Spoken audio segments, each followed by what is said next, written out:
Hey, it's Tia Carrere, and you're listening to Kino Kingdom with Britt and Rupert. Party on, guys.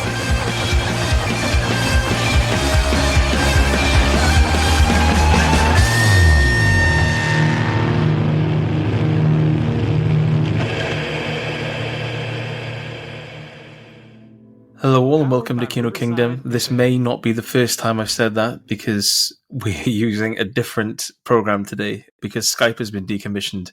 So if we sound different, sexier, just better men, it's because of that. So we hope this doesn't turn into some kind of lost episode that is discovered thousands of years in the future by featureless aliens that are floating translucent orbs.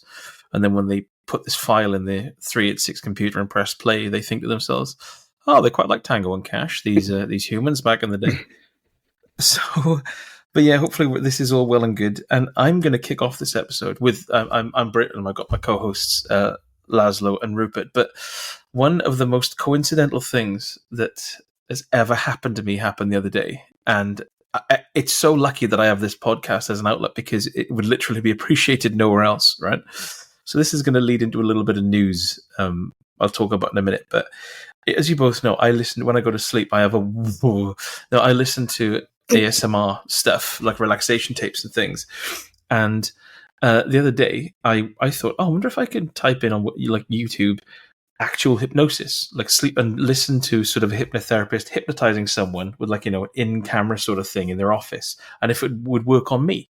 So I did that, and there was like an hour-long compilation on YouTube. And bearing in mind, I typed this in, actual sleep hypnosis. There's no algorithm led me to this. I typed it in freely, and it came up with this video, and I pressed play.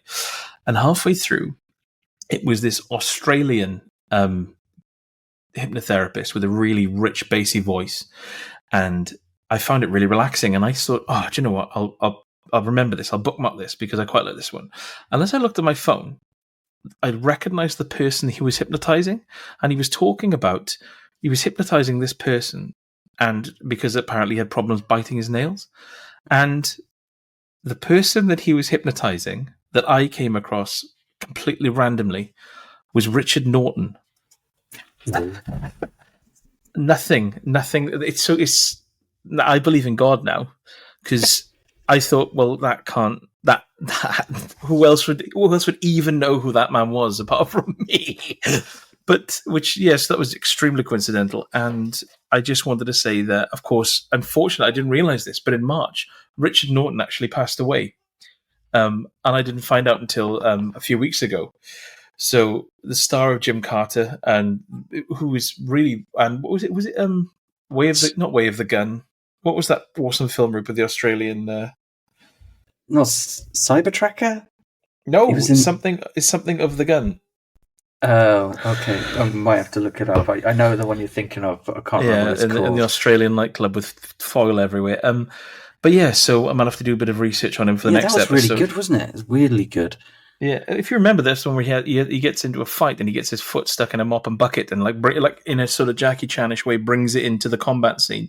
We'll talk about him in the next episode a bit more, but he really well known like later in his career where he would choreograph like Marvel fight scenes and stuff. So he did really, really well, but passed away in his mid-70s, sadly. So lots of love to Richard Norton. Jim Carter, a film we mentioned a lot in the podcast, reminds me a lot of my grandfather, and it's just sad really because he was a cool guy by all accounts, and we'll have to have a little chat about him in future. Are we going to talk about Val Kilmer today? I think we could chat about Val Kilmer. I'm still trying to find that Richard Norton film. I can't find it. It's from it would have been like 95. It was called something of the gun. I'll find it for you now if you're too lazy on your Amstrad CPC. I've got no problem helping you out there. He's new to the internet. Hang on. Under the Gun. Under the gun. Yeah, that's it. Yeah, that was weirdly good, wasn't it? That's the one where he ends up setting his foot on fire and doing kung fu on people. Awesome. Like a real man. Exactly. So, yeah, I just had to say that the whole Richard Norton hypnosis thing was quite bizarre because I was lying in bed really tired and I had a few glasses of wine, and I thought I took a screenshot. I'll send it to you later, but I thought surely that can't be Richard Norton. Like, why would I be looking at a hypnosis video of Richard Norton? Yeah. We've got a little bit of another, as we've had over the last couple of episodes, to celebrate the 100th episode. We've had a few more celebrity celebrity notifications, just wishing us love and luck. Oh yeah. So That's I think nice. I've got. Yeah, it's really nice. What have I got here? There's one here from. Oh, let me find it. I did get it. It was from. So this is one from Patrick Stewart, who wished us lots of love. Britt, Rupert, and Lazlo, congratulations on reaching 100 episodes. This is Patrick Stewart. I'm 84, and my wife is 46.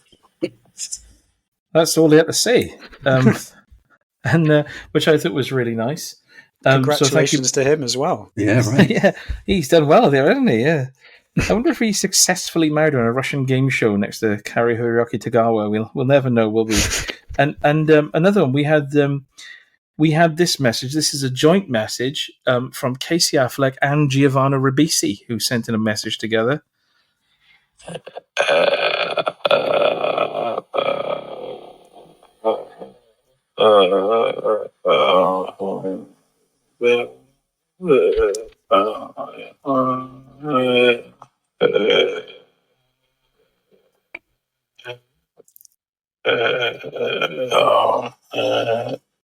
So thank you, Dick. I bet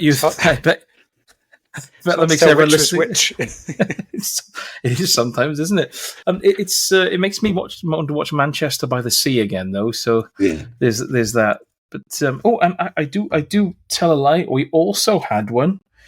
Remiss of me because I wouldn't want to offend her because she's quite a beautiful, talented woman. We had a message. Let me get it up. Wait. From of all people, Keira Knightley. Hello, Britt and Rupert and Lazlo. Keira Knightley here. As you know, I haven't been in any good films for about 8 fucking years now, and while Black Dove, what I was in with Paddington, was quite good, I didn't want you to worry that I was dead or anything, you know. Anyway, congratulations on hitting 100 episodes recently, and of course, welcome to Lazlo as well. Love you all, bye-bye. So there was a cheerful message there Voice from of an angel. Yeah, I'm surprised she hasn't launched a singing career, possibly covering Black Sabbath. So thank you to Keira Knightley and Patrick Stewart, and obviously Giovanna Ribisi and Casey Affleck. Yeah. Couldn't quite tell where Affleck ended and Ribisi began there. Well, maybe that's the episode title. Who knows? And also discovered a couple of days ago the passing of George Wendt as well. A lot of unfortunate deaths recently. I know. Everyone knows him from Cheers. I know him from House. I know him from House, where he's got the best line in the film. Yes. So I might have to watch that again, actually, because then I get to see William Catt at the same time, and then it can be a good double bill with White Ghost. I suppose we just said House, we need to say not that one. Yes, or the other three. Yeah. I was just wondering stick to the first one. Which house? It's the original horror film series, which declines in quality. How quickly does it decline in quality, Rupert? Is it gradual, or is it just literally off a cliff? Is it more like The Crow? It's like a film I watched this week called The Abyss. Speaking of films that we've watched, can I start off with a TMT, a quick 2-minute trashing? Sure. A quick 2-minute taster. Maybe we should call them 2-minute tasters because they're not really trashings anymore, are they? A 2-minute taster. I had my nails done last night because Faye's doing a makeup course and she wanted to practice on me. So I've got beautiful, manicured hands. My cuticles are phenomenal. And she said, "Oh, I'll tell you what. While I'm doing your hands, you can watch one of your films." And I know what that means. So obviously, I popped on Navy Shannon Seals Tweed. straight on. Yeah, can you? I can't use my hands. Can you just pop me out through the flies, darling? It's a TMT because I know Rupert's covered this before, and I haven't. I'm just gonna quickly do something. I can hear an echo. Apologies. Like as I said, we're using a new technology here, so I'm going to pop on an echo thing. Apologies. Like I said, we're getting used to this new sort of software, so there might be a stop-start there as we did a little bit of technical finagling behind the scenes. But yeah, this is a 2-minute taster. I just wanted to say that I watched Navy SEALs, which is a film I've wanted to watch since I worked in a video shop, I think, as a teenager, and I've never have for some reason. Rupert has recently covered this, or Lazlo possibly in the last year. At some point, it's a Lewis Teague film starring Charlie Sheen, Michael Biehn, Joanne Whalley Kilmer, Bill Paxton, Dennis Haysbert, and 2 other people who need not be in the film. I just wanted to say a couple of things. One of them is that I'm not sure if Charlie Sheen chose the correct career path as an actor. When I was younger, I just, like, for instance, I really first saw Charlie Sheen for any length of time in 2.5 Men, and because he had this kind of laconic sort of delivery that was always almost like a beat behind, it sort of worked because it was a bit quirky and odd. But I realized that he just seems to be slow to react to things. Like in this film, when he's trying to look manic, he's like wide-eyed and gritting his teeth, like in an Amdram kind of way, and he can never get far enough into his character to sort of be believable when he's around people like Bill Paxton's kind of over the top in an awesome Bill Paxton way, but he just seems slightly miscast in everything he's in.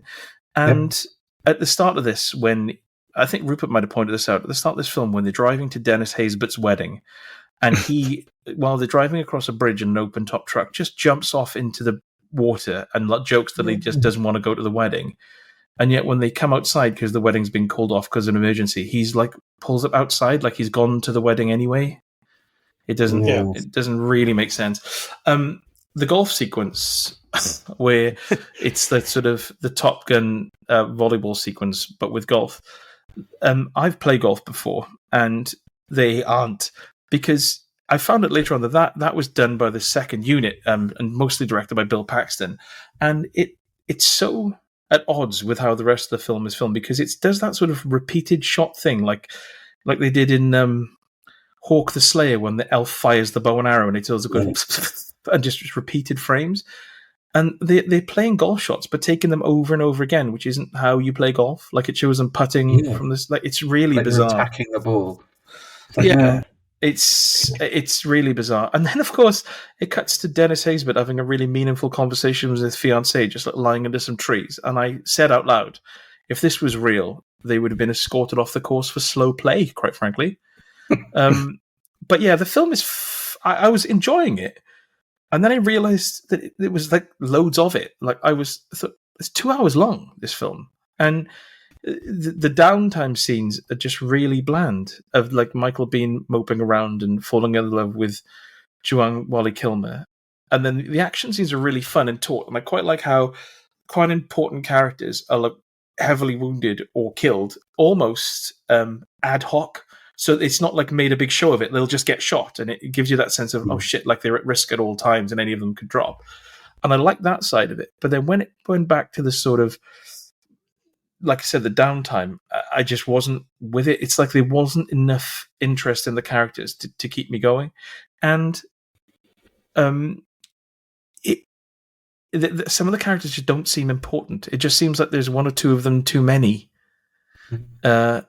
Yeah, and then Charlie Sheen, of course, with his hamming things up, just seems odd. It just seems like he shouldn't be in this film. He does spoil most films he's in. Just say like that. Like he's the weakest in a ensemble cast there, which isn't exactly like stellar fucking thespians, is it? But no. He still seems weak. And then you got like obviously Wall Street, wrong, and then you got Platoon. Ruined. Well, that's all from Emilio Estevez. How does he keep getting work? Because obviously he's like probably a fairly difficult character as well to deal with. It's weird. Is it just because of his dad that he continues to get work? It was like a nepotism error or something. Like you'd think he'd get found out at some point. He's all right in comedies, though, isn't he? Like Hot Shots or whatever. Yeah, because he's got that. Because he can't. It's kind of like Mark Wahlberg, isn't it? It's like because he can't really act. It's like. But he's trying. It's like in Hot Shots, it's like he's trying to act in a serious movie sort of thing. So his kind of gormlessness works. Yeah. Because he literally has just got his looks going for him, hasn't he? He hasn't really got that anymore, has he? No, he looks like one of my shoes now. But he's so pale. A grey shoe. Yeah. So it's not a film I would watch again. And I can see why it didn't, because it's sort of in between. it's not got the sort of campy bromance that Top Gun has got, and it can't be taken as a serious film. So it's kind of this weird no man's land. It's too. Did you not enjoy the bit where the guy fired a rocket launcher at the sea? I enjoyed the bit where he fired a rocket launcher at a wall from a distance of 20 feet, and it left absolutely no damage apart from a puff of smoke.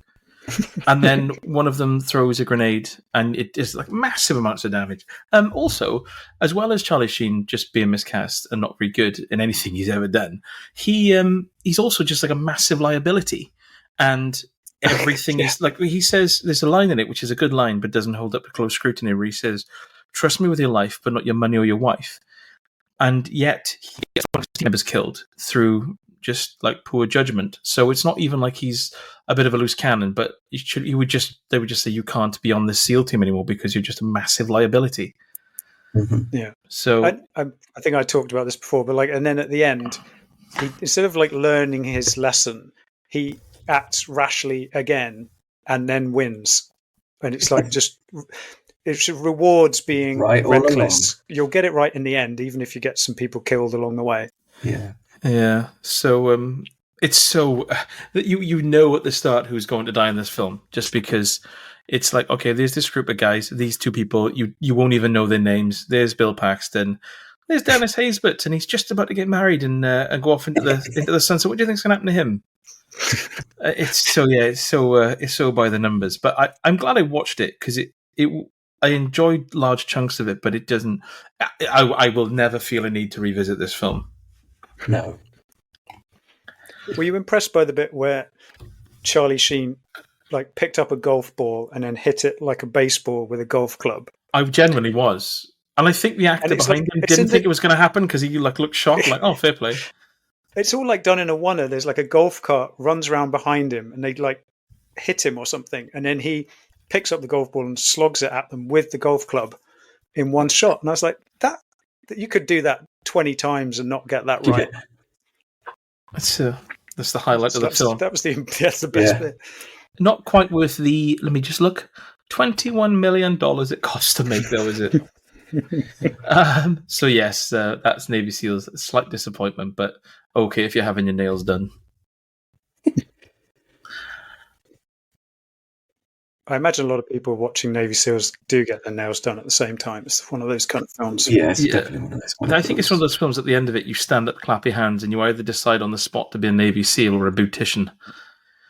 Or clap your hands and say, right now we've got to watch Beautician at the Beast with Timothy Dalton and Fran Drescher, darling.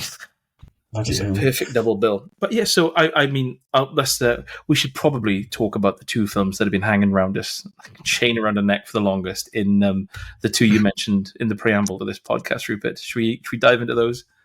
Yes. These we watched months ago. And I took notes while I was drunk, and I haven't revisited them since. I'm literally just going to read out the notes. So this is going to be a real deep cut, a real 2-hour deep dive into these films. I'm not even sure whether I got the name right on one of them. Ninja 3, Dominion? Is that right? It sounds or Domination. Right.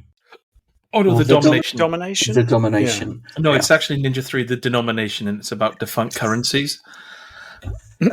Right. Okay, so this is what I wrote down. A magical ninja assassinates someone on a golf course. Dozens of police gun him down. In his dying throes, he transfers his soul into a passing aerobics instructor. At the police station, she's hit on by a charmless officer who then stalks her and shouts at her, so she rewards him by taking him to bed and pours tomato juice on her tits. Brilliant. There's the plot for you. Oh, the thing is, that's genuinely the plot. I know, that genuinely is what happens in the first 20 minutes. When she pours the tomato juice on herself as well, in like a sexy, in inverted commas way, she's doing it whilst he's wearing white clothes, and she's got a white leather couch and a white rug. She's going to go everywhere. That's unbelievable, her apartment. Yeah. The woman starts having episodes where she sees an officer involved in the shooting of the ninja whose soul she has absorbed, and then she becomes a ninja and kills them. I'm not sure that completely makes sense, but it's something to do with absorbing a ninja soul. Meanwhile, a different ninja is hunting the original ninja. She ends up transferring the original ninja's soul back into the original ninja. This writes her out of the last act of the movie and sets up a finale between the two actual ninjas. So, regardless of what happens between the two ninjas, there are no stakes for her anymore, and we're still none the wiser why the two ninjas want to kill each other, so there are no stakes there either. There are hallucination sequences involving smoke machines, a floating katana, and a bouncer arcade machine firing a laser into the woman's brain. That's all I've got. It was bizarre. I remember that whole sequence at the start when we weren't really sure what was happening, where the ninja is like wearing a sand-colored suit, and then he sort of goes into this cave, and there's like a fake rock full of ninja weaponry. Oh yeah. And then he goes on the golf course in the middle of the day and just starts openly killing people. And then within, I would say, 5 seconds of him killing the first person, police in like patrol cars just start just blasting onto the golf course, doing wheel spins and shooting at them. It's like, I don't think they'll be there that quickly. And then they shoot him to death, and then he throws a smoke bomb and just suddenly is underground. Yeah. Buries himself in the sand. Yeah. Doesn't a helicopter turn up as well, and like to try and shoot him? And then it gets so low, he like climbs a tree and kills the people in the helicopter. Yeah. That's exactly right, Lazlo. Yes. Amazing. Yeah. And the thing is, we're making it sound much more sort of random and funny than it is, because it's actually quite tiresome, isn't it? Because after that quite bizarre action-packed opening sequence, it's just that whoever plays that like really unpleasant, sexist cop seducing her, and it's somehow working, and then her just having like bag makeup, like, you know, black circles around the eyes as she loses her mind, and having frizzy hair for like 45 minutes before she just baggers off, isn't it? Yeah. And then by the end, like, because like the aforementioned complete lack of stakes or like comprehension on the part of the audience, it's really tiresome, because you're like, well, this has become like a Godfrey Ho film now, because it's like somebody's just cut in a different movie. Yeah, it does feel like that. Like the whole 80s sort of love thing in the middle of it is just inserted because they didn't have enough footage. And the people she's killing, like the revenge list, they're just cops, aren't they, who are doing their job shooting like a murderous ninja. Yeah. So then you're supposed to be rooting for her, but the people she's killing are like not bad people. They're cops who are doing their job. So you're a bit conflicted as to who you're supposed to be supporting. Yeah, and then the one she doesn't kill is the sleazy, like, sexist cop. Yeah. He gets away. Yeah. Is it as good as Ninja 2 or Ninja 1? I'm not sure it's very closely related. Although I did read the synopses for them, and they were just as bonkers. So I'm not in a rush to seek them out, to be honest. Right. Should we talk about Blowback? That was the other one we watched. Yeah, but not Blowback 2022 with Randy Couture and a man actually called Texas Battle. No. Wow. We're talking about Blowback from 2000, directed by our boy Mark L. Lester, starring Mara Van Peebles and James Remar. It's so good to see Mark L. Lester's name come up. Okay, so again, these are just notes. Okay, Mara Van Peebles arrests a psycho serial killer played by James Remar. The killer is sent to the electric chair, but he's resurrected by a doctor. They then use science to reprogram him as an assassin and change his face. But it doesn't work, and now he's free and hunting down the jurors. So Mario Van Peebles needs to track him down. Questions. Why didn't they just break him out of prison or while being transported? Also, why reprogram a criminal rather than just training an assassin to do a job? They're rhetorical questions, really. And there's a weird dynamic in this movie that the audience knows the killer and their actions, and we're watching the cops play catch-up the whole time. So it's inherently undramatic and boring. And I also wrote down that James Remar gets away at one point by jumping off a 4-story building and landing on a car on his back. And also mention that it turns into a very tired rehash of David Fincher's Seven. that's definitely true. I remember that part of it. Well, yeah, It this was was weird like because- 5 years after it. So Yeah, because it was. I think we mentioned when we discussed it at the time at length that actually it's like all of the Seven style nonsense with like I can't remember if it's 7 Deadly Sins or whatever, but it's something along those lines. It felt like it was just overlaid on top of just a very generic script. It seemed like it was added afterwards because it wasn't really integral. It was just window dressing to make it look profound.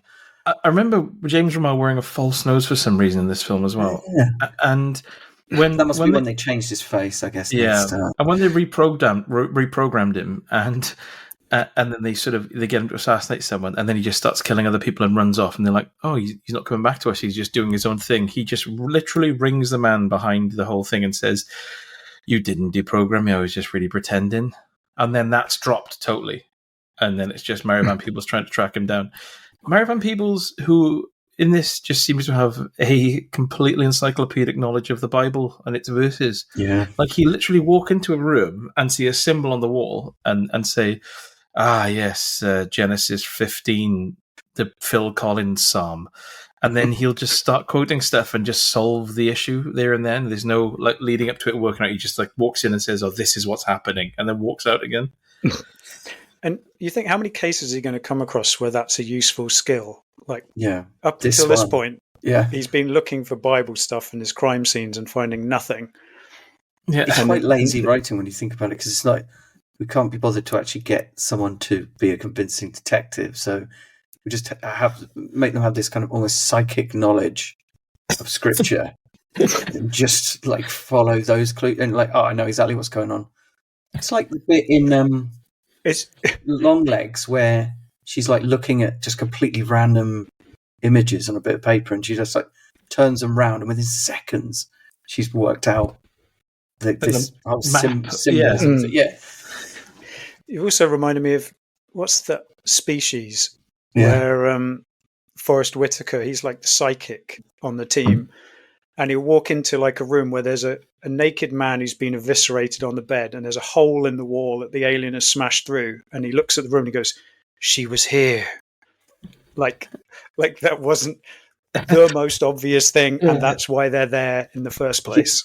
And then the chief detective goes, "Yes, we're going to need a little bit more than that, Mr. Whitaker. Quick now, before you pop off to star in Havoc," which we'll talk about. Yeah. Uh-oh. Yeah. Yeah. So this was, I actually don't remember much of this one, to be honest. It was because it is one of those films where it's just him wandering from place to place, just quoting scripture, and then they kind of catch the guy at the end. It was just quite flat. I can watch James Remar and anything, so I was fine with it. Well, I'm a big Mary Van Peebles fan as well. We've all seen Los Locos, haven't we? So yes, not as good as Solo, unfortunately. Mhm. So Lazlo, do you want to take point? This is rewinding a few weeks as well. I should talk about Venom: The Last Dance. I guess. Yeah, go on. Have either of you watched this No. I mean, this film? I couldn't even make it through the first one. I liked the first one. I did not like the second one, and I'm willing to watch the third one. Oh, is this the third one, is it? Yeah. Yes, it Jesus is. Christ. Third and final, hopefully. The first one I think is okay. And then the second one was awful, like actually just a bad, borderline unwatchable. This is somewhere in between, but it's a low bar, really. So this is the third film, and this one is directed by the Kelly Marcel, who is Tom Hardy's writing partner, and I use quote marks for writing, with Tom Hardy on the previous two, who's now stepping up to direct. And it's a mess, not surprisingly. It's got like a series of competent action scenes, and then these really long, tedious exposition scenes. And I was close to turning off after about half an hour. I've written like a little summary of the first 25 minutes, which gave you no sense of why we would anywhere and what was going on and who we should care about or anything. So this is what I wrote down. So it had an alien warlord trapped in space sending out giant bugs to find a codex that will release him from imprisonment, I think. Then we jump to Tom Hardy, who's jumping between alternate realities in Mexico, making cocktails, killing a gang, whilst also being framed for killing a policeman, played by Stephen Graham, and being followed by a large alien monster. Then we have a flashback to Juno Temple's brother being killed by lightning as a child. Then we jump to Area 51 that's being decommissioned via explosive. And then and giant acid showers that they're putting vehicles into for some reason.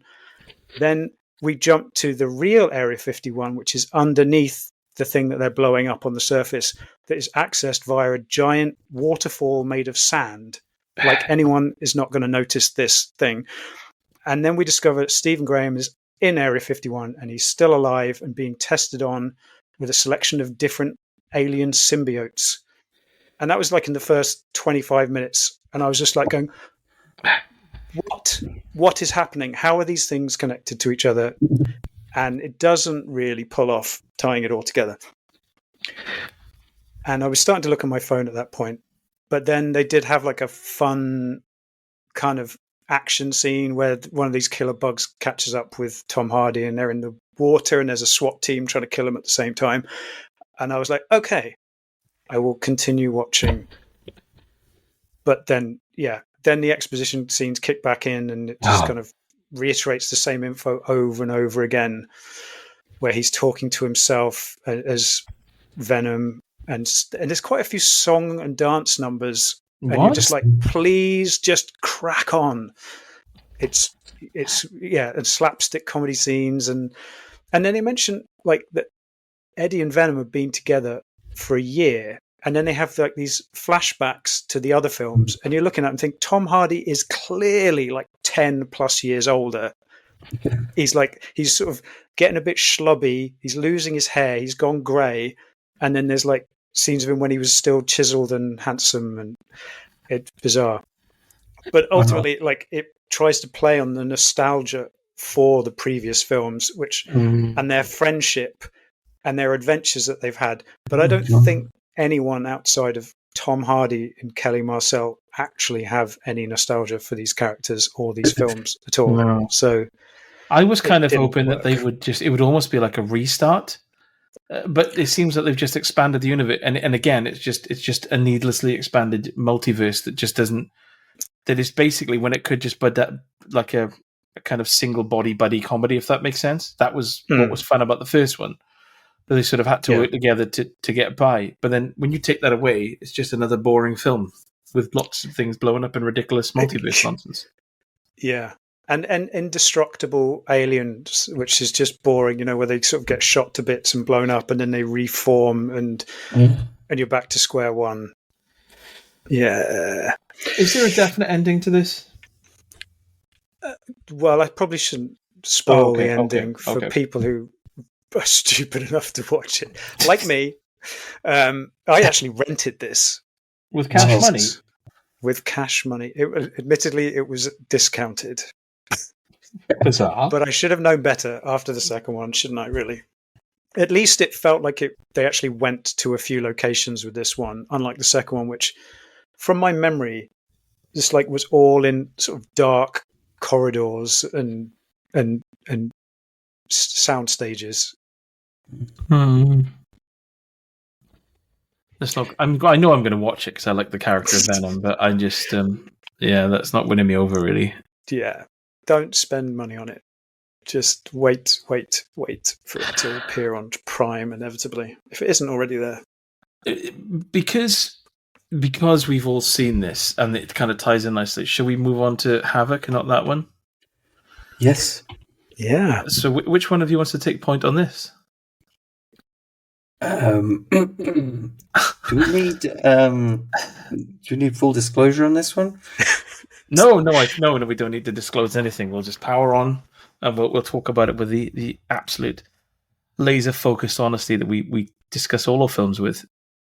Oh, we'll be honest. Okay.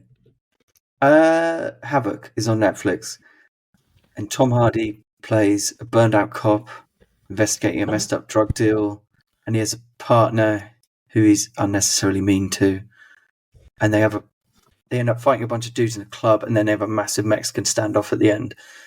I don't really think that's fair as a synopsis in terms of the nuances of the plot, because much like Raid 2, Gareth Evans seems to want to stuff it with plot and not just get on with what he really wants, what we really want from him, which is awesome action scenes. Yeah.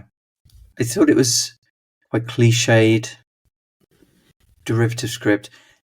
There's this grimdark, like Seven style city, which could be like Gotham, but it's sort of dressed up with CG.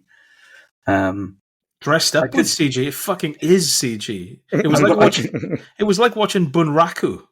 This was exciting for us, of course, because it was filmed in large part in Cardiff, but I honestly couldn't tell. It could be any city at all, really, because of the amount of CG. I recognised my son's nursery in one street, and there was like I don't know what they're called, those like metro, like like a monorail sort of steps going up, and I thought, well, I know that's not there, so this must be there for a reason. No, it's just there.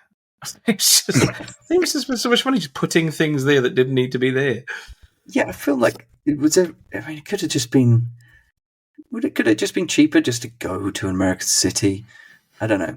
Anyway, the action scenes. Some of that I'm going through the good bits here. So they're a bit of a mixed bag. It's quite heavy on gunplay, and it kind of feels like Gareth Evans. That's his name, isn't it? Gareth Evans going for like early John Woo. There's a lot of diving around with infinite ammo and slow motion cutaways and stuff. And plot wise, there's quite a bit of Infernal Affairs, I suppose, because it's so convoluted. But I think it doesn't have that kind of wicked sense of humor that those movies had, especially early John Woo. And it doesn't really have the narrative sophistication of something like Infernal Affairs. The car chase sequences look like trash. I don't know what's going on there. They look like cutscenes from a video game. But the fight in the club's pretty cool. It's quite inventive. When it's like hand fighting, I don't think he's so good at the gunplay stuff. I don't know. It does just fall into like people just shooting endlessly at each other with lots of fancy camera work, so you've got no sense of any sort of internal geography in the scene. You're just watching people just shoot off screen. It's okay. Once they're one-on-one, it's like quite exciting, but it just kind of makes you long for the Raid movies again, really, doesn't it? It feels like one of those, like, it's more men or man-children playing with guns rather than any kind of realistic depiction of what guns do. Because sometimes the effects of bullets on people's bodies in this film is just random. Like sometimes they take a full Uzi clip and still be standing, and other times someone will just need a bullet. So I couldn't really tell what's going on there. Yeah. I don't think it was great, to be honest. I don't think that Forrest Whitaker needed to be in it. There's one scene where Tom Hardy, he's sort of Forrest Whitaker is the sort of corrupt government official, and the whole thrust of the most of the plot is that his son is involved in some shenanigans, and he keeps on saying, Tom Hardy, you find my son, find him. And I thought, well, just ring him on his phone. It's set in modern day. He's going to have a mobile, wherever. Just ring him and say, where are you? But it was just bizarre. And at the end, like you say, it was that whole the action set pieces. The ending is so there's sort of a big assault on a cabin at the end, and it's so relentless that it means nothing. Like I've got no sense of like the value of human life or who's at risk. And like I said, it was just like watching Bunraku. There was so much CG. I thought I just don't. Yeah, it was not for me. To be honest, right, when at the end, I was so sort of disappointed in it that at the end, when I sighed as the credits rolled and it said directed by Gareth Evans, I actually said, "Oh no!" I forgot about that, and that. So I was like, "Oh, not only am I disappointed, but if I'd known that, if I remembered that from the start, I would have expected even more and been even more deflated." Yeah, it was. What was that? Steven Soderbergh action movie he made, and it had a one-word title. Had Gina Recently? Carano in it. Was it? Oh no, the recent. Sorry. Hell. Hell, no. It's something. It's something like Havoc. It's a word that doesn't describe the film at all because it's Exactly. really like. And I kind of felt the same way about It's this. not panicky. What is it called? It's something which suggests it's going to be a real rush sort of thing. It's just going to be relentless, but it's like, it's not really, is it? Haywire. Haywire, that's it. It's like it never goes haywire. It doesn't go haywire. Well, not even in the bit where she's slowly walking across a Parisian roof. That didn't get you, did it? But I kind of felt the same way about this, is that, like, it's just, it had too much plot going on and unnecessary side characters. And I thought, you remember how, like, clean and focused, like, the Raid was, and how the second Raid movie was like you had to wade through a load of plotting just to get to the stuff you really wanted. I just think this film could have been pure havoc and really relentless, but it just stops so often for tedious side plots. And yeah, the whole relationship, I just don't know, like, Tom Hardy's character is just mean to his partner. It trips on, like, the fundamentals, doesn't it? There's no clearly defined bad guy. Like, if you think like Timothy Olyphant, it's supposed to be kind of a reveal that he's bad, but it's really, really obvious from the first moment you meet him. And then at the end of it, you're like, but what did he do wrong that other people haven't already been doing as well? Just trying to kill gangsters and steal drugs. You're like, yeah, it's one of those films where there's no redeeming characters, but not in a fun way. It's just you just got no one to kind of root for, and it makes the whole thing feel a bit listless. Yeah, and then the two kids, I say kids, they're like about 30 years old, and again, you think, right, they should be 15-year-olds or something who just they've got in over their head and they need bailing out because they're basically kids. Exactly. Instant sympathy, but no. Yeah, but then they're given no development and they don't look like kids, and then they shoot and kill people with the best of them. So you're like, well, they're not, there's no stakes involved in them. You can kill them and it would be fair game. So it's, and then he himself has no personal investment, Tom Hardy's character, in the story. It's all fundamental story issues. There was a bit at the start as well that made me frown before the film even really got going, where I don't know if you remember, Tom Hardy turns up at this crime scene where masked, I think the motorcyclists have gone into this building and just shot a load of, I guess, the Yakuza or whatever. And then he comes in and then he goes in and sees that there's like shells everywhere. And then as he walks out of the room, he looks at some shell casings on the floor and then at some stairs. And he says, oh, why are these here? What were they shooting at? And I thought, well, it's just other people. Like, it's not a mystery, is it? They went in and they mowed everyone down. Why? What's? And it was made out that he'd like really spotted something that's really cracked the case. And I thought they went in with machine guns and shot everyone. What are you talking about? I think the idea was that there were different shell casings, like there were pistol shell casings instead of machine guns. So he figured out that there was somebody else there who got away. Okay. Fair enough. But if that wasn't clear, then that's not your fault. Failure. Yeah. I think I still have faith in Gareth Evans. I want him to not write his own scripts anymore, maybe. Yeah. He's a really capable action director who needs somebody else to write his scripts for him. Yeah. Or at least have a hand in them. Yeah, just a good bit of doctoring required there.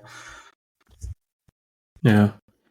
It really didn't do anything for me, this one. And I couldn't help but think, as the film was going on, why are these people in this film? Why did they sign up to it? Because it's such a forgettable action film. There must have been something. Like, maybe they thought, it's Gareth Evans, this is going to be awesome. But yeah, I think that's it. I think it was Gareth Evans being given a moderate Hollywood budget. Yeah. Which hasn't happened before this. So, I mean, probably. I suppose he probably hasn't done himself any harm, I would have thought, because going straight to Netflix with a decent budget and a decent cast, and it probably got a lot of views and stuff. So he's probably kept his career going. He hasn't just completely flunked it and had a massive bomb at cinema. So I'm willing to bet this is done better than shit like The Grey Man or Electric State, and it costs a fraction. So he's probably done all right. do we know how much this one cost? I think it was in the realm of 40 odd million pounds. Good. Mid-budget. Like it. And I also like The Grey Man. I'm just going to throw that in there as well. Well, there's no accounting for taste. Rupert, do you want to jump on the bus? Yeah, sure. What should we go for then? Okay. I suppose as we've had a screener or two, I better talk a little bit about Juliet and Romeo. That's right. You said them the wrong way round, Rupert. No, I didn't. This film was originally called Verona, actually, which is a nicer title. And isn't that like a light Mexican beer? It's Corona. No, that's a song by The Knack. Don't know. Oh, that's my Sharona. Oh my god, we were just talking about that the other day, weren't we? In bed. As we always do, as we're discussing reality bites.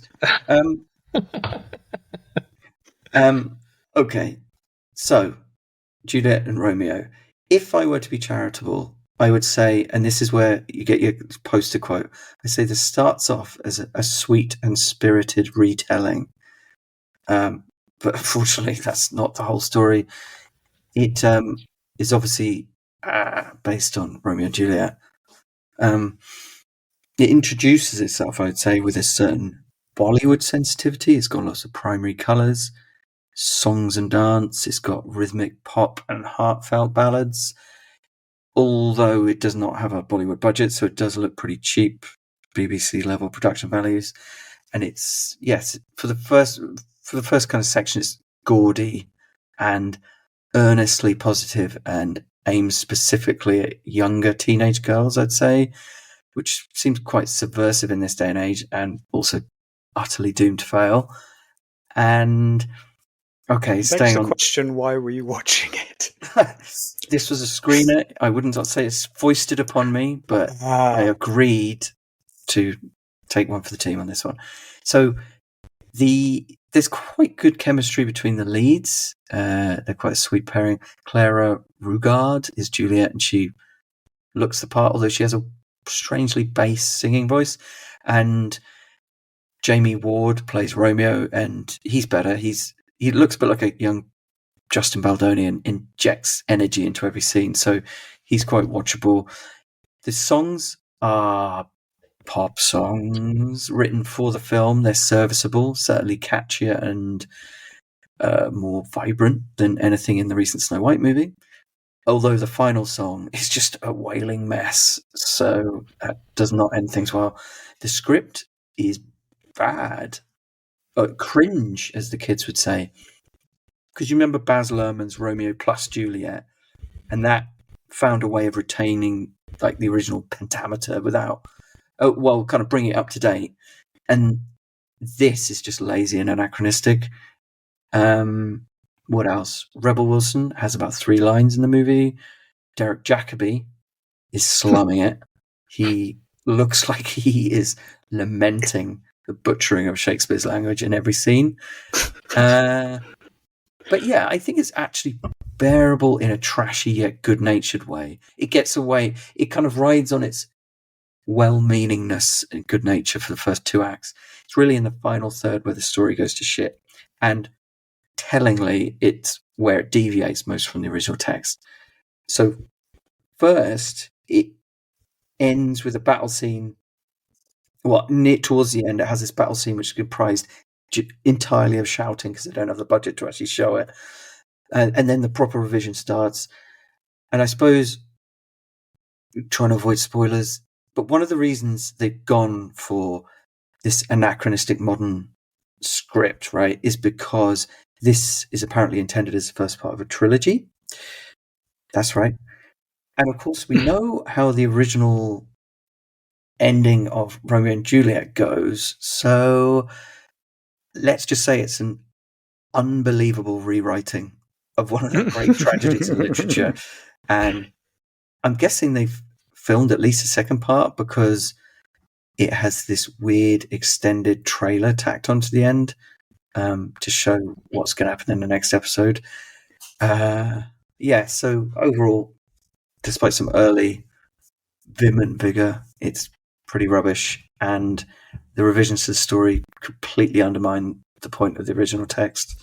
So, I mean, I'm guessing you probably weren't going to watch this anyway, either of you?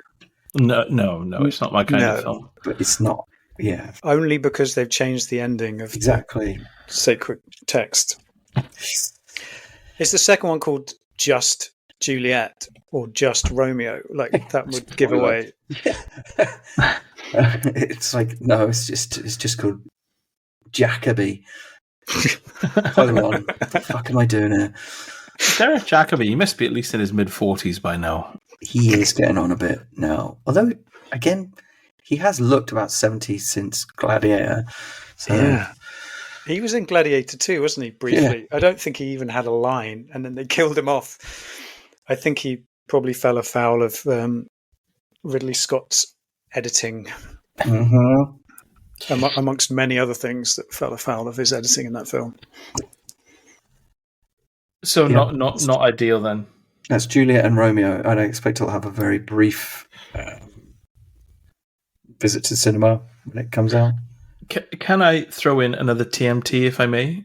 Sure. Mm. Yeah, I stayed in a hotel last weekend, and as we've mentioned on the podcast, there's something glorious about being forced and limited in just watching whatever's on TV. So obviously, I watched the last 2/3 of Mission Impossible 2.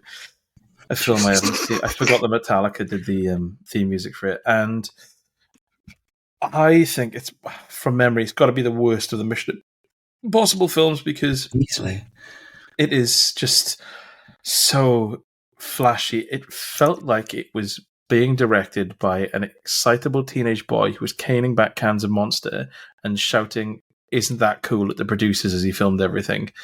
The one thing that really bothered me in this, and I think it's just the Taken thing of, you know how Liam Neeson in that film like really practically drops everyone that he comes across in combat, like really efficiently just sort of like disarms them and drops them and then moves on. That is how you would assume like a special agent would be trained to do it like as cleanly and swiftly as possible. But in this film, every fight scene is 3 weeks long, and he spends more time in the air and lying on the floor and getting up from doing a kick or a flip than actually fighting. Like there's a bit towards the end when he's climbing up a cliff face, obviously, and then someone turns around and sees him, and he kicks the submachine gun out of his hand and like flips over him and kicks him in the back. The guy gets up, and then he flips and kicks him again. And then when the guy's on the floor, he does another like standing front flip and hits him across the chest. And I thought, stay on your 2 feet. Surely, if I went to like a boxing camp, they wouldn't say, right, when you're fighting, the last thing you want to do is be stood on 2 feet. Either be jumping or getting up. The in-between bit is the worst possible part for you. Okay, that's when you're the most vulnerable. So yeah, and this is obviously the whole pulling off face masks, which is fine. But even the scenes where there's like everything is slow motion. There's a scene where they're in an underground nuclear bunker, and Tom Cruise like throws a grenade into a smoke grenade, explodes, and as he walks through the door, there's fucking doves flying around. It's like just like what's happening? So yeah, it felt like I got the same vibe I did when I watched Seven Psychopaths, which is watching a film that is being directed or written by someone that just thinks they're being really cool, when true coolness is in the quality. It should be cool. You shouldn't be trying to make it cool, if that makes sense. And this is the biggest example of that I can think of. Yeah, but at least it's got a really like epic ending where he's kicking the shit out of Dougray Scott on the beach. But even then, he's doing like cartwheel kicks, isn't he? He to try literally and does make cartwheels it. to kick it. It's preposterous with the sand everywhere. And there's a bit. Yeah, And then you'd be kicking sand in your own face. Ah. This isn't sensible in any fight situation or a normal situation. Yeah, and also there's do you know what, like the other Mission Impossible films? They're kind of the key examples of like when, especially in the last one, I think it was Dead Reckoning, was it? Where they are, and we commented this when we watched them, and I love the film, but he is getting through things by the skin of his ass. Like he says it's all about skill and being pretty. It's fucking about luck, mate, from what I've seen. Mm-hmm. But in this, like at the end of that Douglas Scott, so first start, he kicks him again, and he falls back and clowns his head on a sharp rock, dead instantly, eyes open, like staring at the floor, dead. Of course, he still gets up. Don't worry about that. But the way that Tom Cruise stops him, he's facing away from him, and there's a gun on the floor buried in sand, and he kicks it forward. He does a forward football kick, and the gun goes straight up into his hand. And I said, what would happen is he'd look at Luther Stickel, give him a wink, and then kick the gun, it would go off the cliff. And then as he gets shot in the back of the head by Douglas Scott, Ving Rhames would have said, "Why did you kick the gun off the cliff?" Because it just, it's so busy trying to be, and his hair in this film. Oh my god! It's like Kurt Russell in Tango Cash. It's so feathered. It's like what's his face? Mel Gibson in Tequila Sunrise. I don't know what's going on. Isn't it the opening scene? Doesn't it involve him like free soloing up like an overhanging cliff? He's like literally just leaping from rock to rock. It's astonishing. Gripping on by his fingernails, amazing. Yeah, and then a helicopter flies up, fires a rocket launcher at him, but the rocket is a tube containing a pair of sunglasses. Oh my god! Puts on, which then gives him his mission. Or something. Again, like you're saying, just going, that's cool. It's kiddie cool. If he really wanted to impress me, none of this freehand climbing or scaling a sheer building just wearing like gloves smeared in Vaseline. If he really wants to impress me, he can clean behind my fridge without being sick. It's a real man's game. On the right or Chinatown, just saying. Oh yeah, Robert Town, is it? Mm-hmm. Yeah, this was just it's kiddie cool. I didn't like it at all. I feel like I'm skipping over a couple of films, but this segue is too ideal to talk about the Boondock Saints. Ooh. This is a real Kino Kingdom favorite. This one, isn't it? You guys have covered this before. Rupert has. I don't ever want to see the film. I don't. I didn't want to see it whilst I was watching it. Normally I will watch any old shit, but I was on the edge of turning this off multiple times.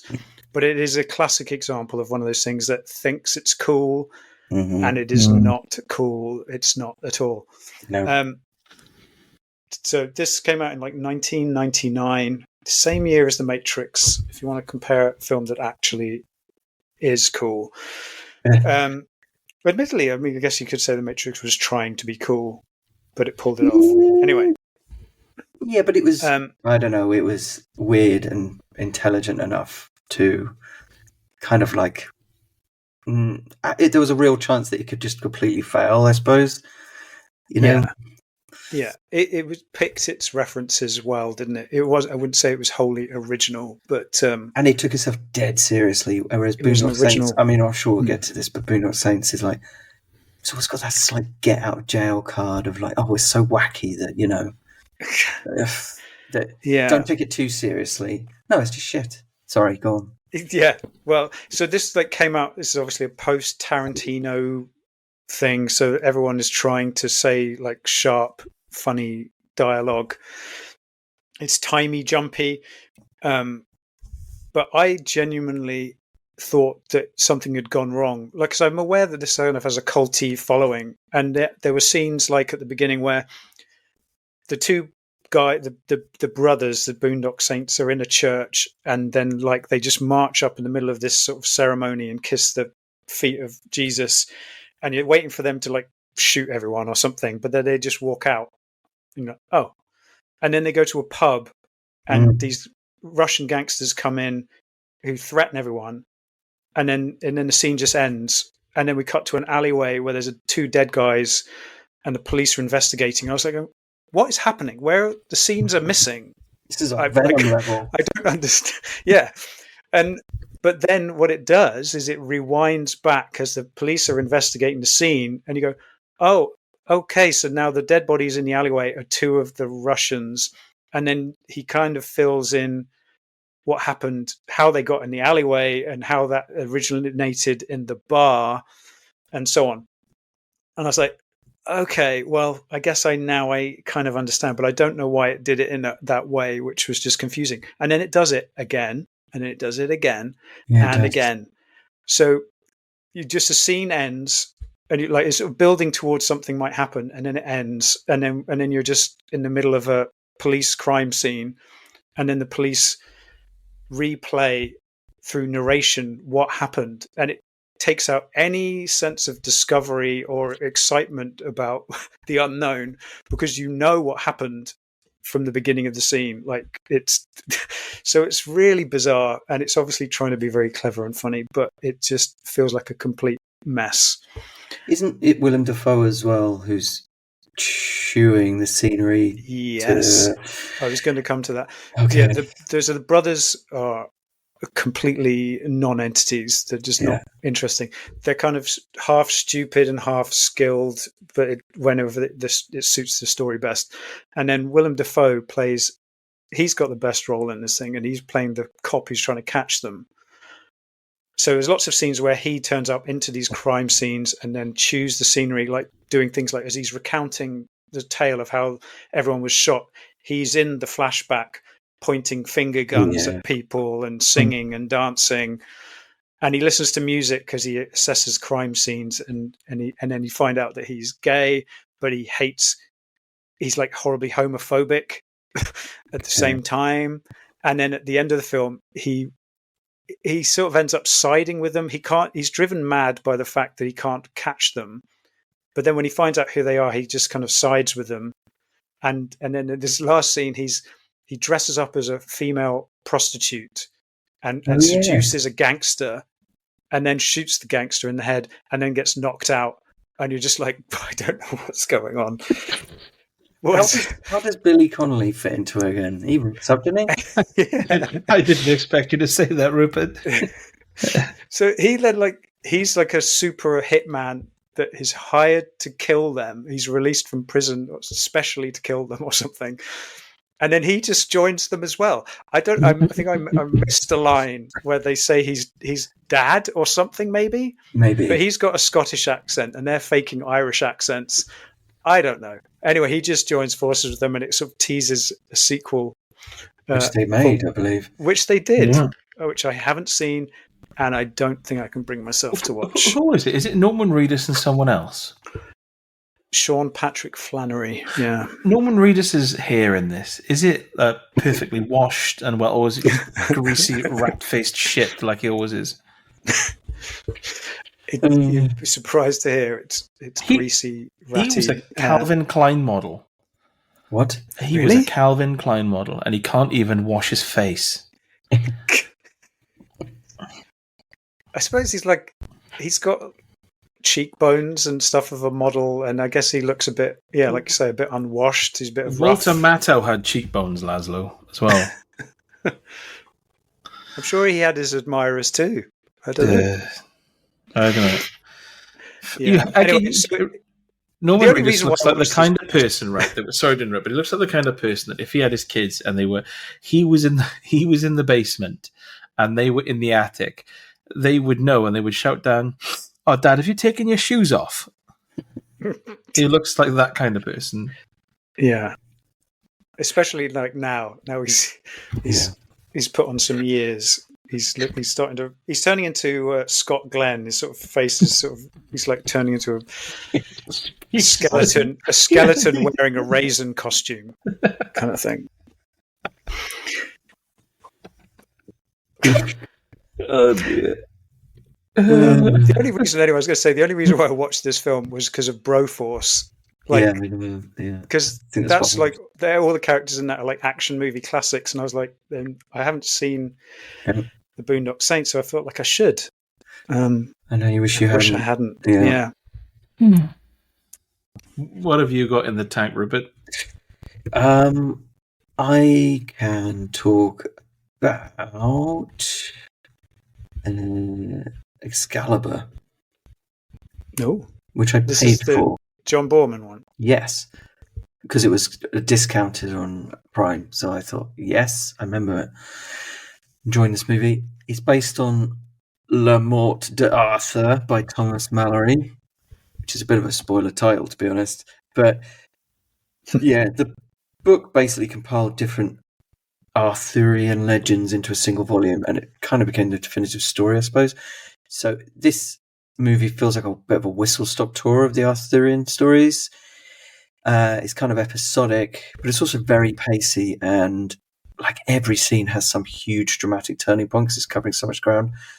I feel like there could be a definitive mini-series or film trilogy here based on the same material, but it's kind of cool the way it's done because it really does rattle along. Sometimes it looks amazing in terms of production design and lighting, other times quite cheap, some of the costumes and battles, but overall it's very atmospheric. He uses what little budget as well. It won an Oscar for cinematography, actually.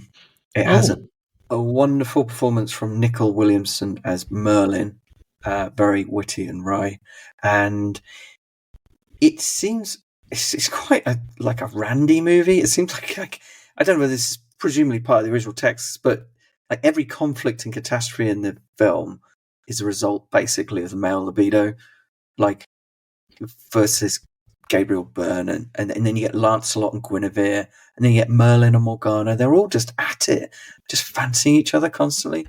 And that just propels all of the main dramatic beats in the film. It's got really good casting and early performances from some very famous actors like Liam Neeson, Kieran Hines, Gabriel Byrne, Helen Mirren, Patrick Stewart, still looks about 60, and it gets really dark towards the end when like the whole country goes to shit, and then the knights begin their utterly thankless search for the Holy Grail. It's this pretty memorable battle scene at the end where Arthur is leading his forces to kill the army of his own son, and it's kind of foggy, but it's comprehensible, and it's very meaty, and it's got lots of disembodied limbs and stuff. But yeah, I find this a really pleasingly unique film. It's like knowingly theatrical but also cerebral in a way that separates it from like, you know, the fantasy shash you got in the rest of the 80s. And I think it's highly watchable and rewatchable, and it has a really cool dreamlike atmosphere to it. As an aside, well, not really an aside, but related, John Borman actually intended to make a Lord of the Rings movie once prior to this, and United Artists actually spent like $3 million developing a script. And apparently John Borman did a decent job of condensing the trilogy into a single like 3-hour movie, but it was a bit of a heathen text as far as I know, which apparently dispensed with most of like the whimsy of the Hobbit, say, and just put in like sex scenes and stuff. So perhaps not quite true to Tolkien's word. But then you come full circle, and then apparently Peter Jackson was openly inspired by Excalibur because he loved his like earthy, grounded style and its lack of mocking self-awareness, and of course like that wry humor of Merlin definitely found its way into like Gandalf. And then you've got scenes in Excalibur which are clearly almost like a shot-for-shot template of stuff which happens in Lord of the Rings, like the death of Lancelot in the arms of Arthur is very obviously an inspiration for Boromir's death in Fellowship of the Ring. So that's quite cool to see. Interestingly as well, Ralph Bakshi, of course, who was the original guy to actually make a Lord of the Rings movie, the weird rotoscoped one in the late 70s, he was openly hostile to Peter Jackson, and he was just vicious towards him. Whereas Borman actually said he was glad he never got to make his Lord of the Rings movie because then we might not have gotten Jackson's version, which he regarded as a masterpiece. And I suppose that's the difference between respect and bitterness, I suppose.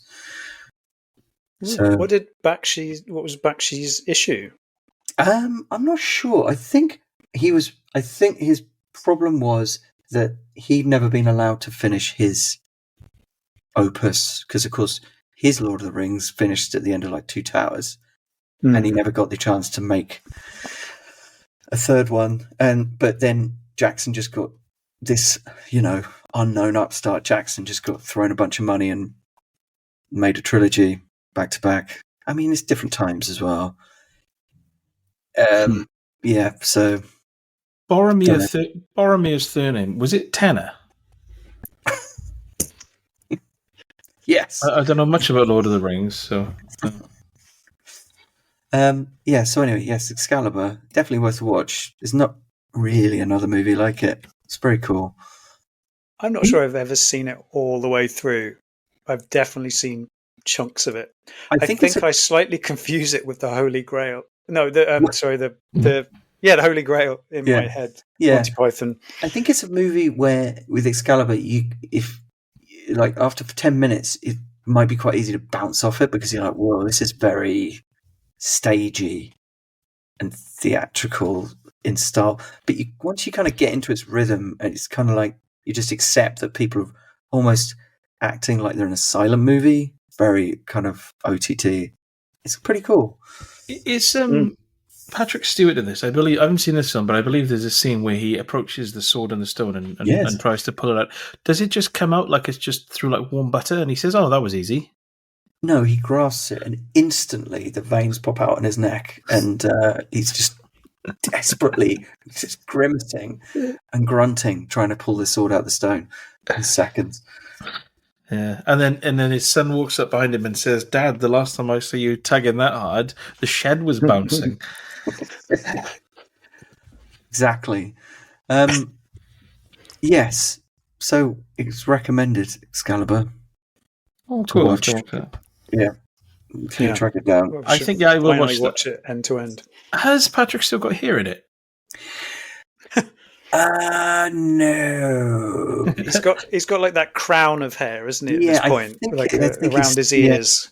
This is like 81, so there's no excuse for him not to have hair, really. But yeah, I'm pretty sure it's like brown. It's like mousy brown hair, but the same shape as it was now, sort of thing. Imagine like when he was born, they said, "Oh, here we go, Mr. Stewart. Use your son." Unfortunately, it's a 50-year-old man. So, oh, Patrick, thank you for sending us that message, wishing us congratulations on 100th episode. I've got my last movie now, so I'll quickly talk about it. Again, it's a 2-minute taster because Rupert's covered this before. I watched the Super Mario Brothers movie. Not that one, the one not from 1993. And I just want to say that it was passable. I know there exist good kids films like Dogman, where I watched it, and when it finished, I thought, I can watch that again straight away because it was so funny and charming and brisk. The Super Mario Brothers movie, it's like there's so much in the sort of Mario lore that they threw it all in the film, and I didn't. It just felt like it felt like it may as well have just been a film without the Super Mario Brothers license, in a way, if that makes sense, because it gave me that vibe. It was just like an animated film I watched. I didn't think, oh, that was like a really cool Mario movie. I just enjoyed it as a kids film. Yeah. So, and when it finished, I thought, I don't really know what they can do. I was thinking, I don't know what really they can do more next, what they can do more of next time. But then I think about that every time they release a Mario game, and Nintendo managed to surprise me. But yeah, I'm assuming it made an absolute ton of money.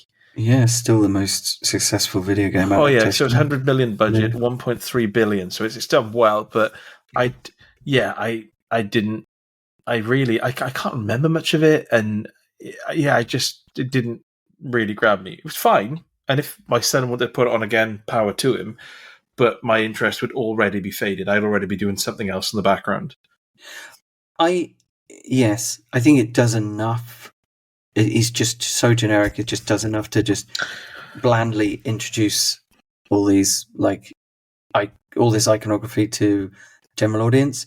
I hope with the next one, because it's by the guys who were behind like the Teen Titans series, and you think, which was brilliant and that was mad and subversive. You're thinking, I hope they're allowed to kind of just go for it on the next one, and they're not going to be as kind of. It felt very controlled. It felt like Miyamoto was like hanging over their shoulder every shot of this movie, as if to say, "Please don't fuck it up like last time." Where's Dennis Hopper? Was it weird that like it was kind of a whistle stop tour of almost everything? Like I guess they kind of saved Yoshi, but like they did Mario Kart, and they kind of covered the whole lot in one film. I don't know where else you go with it. Well, the post-credit scene does have a Yoshi egg, so it's clearly going to have something to do with that. And I think they've already the title of the next one is Super Mario World, so I don't know if that makes any difference. Yeah, I've seen it many, many times, as you might imagine. And I feel like this is a good segue into talking about the Minecraft movie. Oh, have you seen that? I have. I watched it as well. I actually forgot I'd seen it. Are we leading on to that now then? It seems like it. Which I feel like is kind of comparable to the Mario Brothers movie, albeit it's a slower affair than that. It works on a similar level, I would say, where it'll please fans and the kids for the most part. I was quite lucky to watch this with my nephew, who loves Minecraft, so I kind of got to enjoy it with his energy. My niece was there too, but she was possibly a bit too young for it, and she didn't really play the game, and she got a bit scared at some points. Bless her. Yes, but my nephew enjoyed the hell out of it. It is quite weirdly full on at times, to be fair. Yeah. Well, I didn't realise it was directed by the guy who did Napoleon Dynamite and Nacho Libre. So it has got some of his offbeat sort of sense of humour that isn't really catering for kids in there, as well as the stuff that very much is. But ultimately, it is kind of a studio product with odd moments of him showing his thing. There was like a whole subplot with Jennifer Coolidge falling in love with one of the characters from the CG Minecraft world who's fallen into reality, and it goes absolutely nowhere. It cuts to it intermittently as she's sort of slowly falling in love with this creature who can't even talk, and it was funny. But at the same time, you were expecting for it to dovetail with the main story at some point, and it just doesn't bother. It's an issue with the whole film, is that nothing seems to dovetail with anything. Yeah. It does feel like a lot of very randomly pieced together scenes. In like a mumblecore way, where it's just not as It's more like it's created through a collection of kind of memes or like TikTok shorts, you know. It's really quite difficult to grasp a plot as such. Yeah. There's like 8 odd writers on this credited, probably more uncredited. So I think that's probably an indicator. It can't tell who the lead character is. It's like a kid who you think is going to be, but then there's Jason Momoa, who's like this sort of, he's like the guy from, what's it, King of Kong, kind of a washed up former gaming expert. And then there's Jack Black, who's a kid who got sucked into the Minecraft world and has lived there ever since. And then they don't really know who's in charge of who's leading the story. So it kind of tries to fit everyone's journeys in, and it doesn't really cohere. But Jack Black, can he fuck off, or is he? What is he like in this film? He's in full on like manic mode in this movie. Yeah, improvising songs and you know what? I don't mind Jack Black. I think he's fine. He's fine. He's quite funny. That's good to hear. I got no real problem with it. His character, I feel like sometimes it's in Ryan Reynolds' Danger, where it's just the same in every film, and my eyes start to cross. Yeah, I mean, he's definitely got a shtick, but I mean, he's probably the best thing about this movie. Oh wow, okay. Yeah, but Momoa is fun, but Jack Black chews the scenery just that little bit harder. Yeah, and but even the songs, it's annoying because it like when it breaks into song, you're like, oh, okay, this is quite a nice relief from the like weirdly bad CGI, and it's like but you break into song, but it's almost like it'll be like 25, 30 seconds. It's like as if it's meant to fit in a TikTok, a YouTube short. Yeah, it's weird. Exactly that. Like the Lava Chicken song, which I'd heard about before I watched it, and then it feels like he just made it up on the spot. Like the lyrics barely rhyme or make sense. Like all the best. But it's like, it's just punchy, and then it's just like stuck in your head after 30 seconds, and then the song is over, and that's it. It's like a jingle. Yeah. But there were a couple of those. I can imagine, like, it's utterly meaningless to me, but I guess all of this stuff must mean something if you're into Minecraft, I suppose, because there were a bunch of kids in my screening who seemed to know as soon as anything came on the screen, they were kind of cheering and saying Did stuff. they throw popcorn for No, they didn't. I was a bit worried about that. As soon as I got to the thing. chicken jockey scene, I was like, oh God, are we going to... But they were like, to be fair, they were like 9. So they weren't like wanker teenagers. So, and they were their dad. Although this guy, he wasn't their dad. I mean, he brought in like a dozen kids. Like I can't imagine the bravery of that gentleman to bring kids to the Minecraft movie. Bloody hell! But that was fine. And I suppose, kind of going back to the Mario Brothers movie thing, I suppose with the Mario Brothers movie, it's like a 5 out of 10 movie. 5 out of 10 movie if you don't have any particular attachment to the Super Mario Mushroom Kingdom world. But then it's like 6 out of 10 if you do, sort of thing. So I suppose with Minecraft, it's like the recognition factor is going to make a massive difference. Probably more difference than Minecraft because it's so kind of aimless. Otherwise, yeah, I'm trying to like twist my nephew's arm in watching films and enjoying films because he's like scared of everything. He doesn't want to have nightmares. He didn't want to watch the Disney Robin Hood cartoon because he found out there's a bit where they go into a cell at one point. Anyway, Let's see. Yeah, right. And but we convinced him to watch the Minecraft film, and his friends had all watched it, so he wanted to watch it. And then he immediately then decided he wanted to watch the Mario Brothers film, which he'd also gone to the cinema to watch, but left after about 10 minutes because they were mean to the penguins and it upset him. Wow, this time he watched it all and enjoyed it. Okay. So I feel like we're making progress.